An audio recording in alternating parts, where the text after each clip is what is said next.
वफाकी वज़ीर दाखिला मोहसिन नकवी और वज़ीर आला खैबर पख्तूनख्वा अली अमीन गंडापुर ने पेशावर में FC हेडक्वार्टर का दौरा किया और यादगार शोहदा पर हाजिरी थी। मजीद जानते हैं डॉन न्यूज़ के नुमाइंदे शकील करार से। जी शकील, बताइएगा दौरे के हवाले से। जी बिल्कुल, वफाकी वज़ीर दाखिला मोहसिन नकवी ने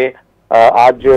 पेशावर में KPK हाउस में वज़ीर आला KPK अली अमीन गंडापुर से मुलाकात की और पेशावर में और खास तौर पर कोरम एजेंसी में क़याम अमन के हवाले से जो है वो बातचीत की। और उसके बाद वज़ीर दाखिला FC हेडक्वार्टर फटे कांस्टेबल हेडक्वार्टर गए तो थोड़ी देर के बाद वज़ीर आला KPK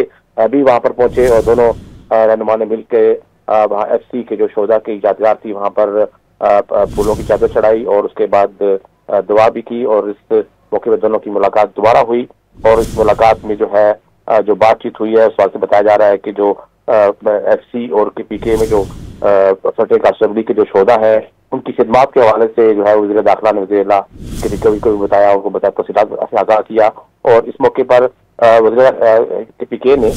जो KPK में FC के शोहदा है उनके लिए खुसूसी पैकेज का भी ऐलान कर दिया, जिस पर वज़ीर दाखिला ने वज़ीर आला का जो है शुक्रिया अदा किया और उन्होंने इस बात का वादा किया कि क़याम अमन के लिए वफाकी हुकूमत और सूबाई हुकूमत जो है वो एक दूसरे के साथ ताउन करती रहेगी।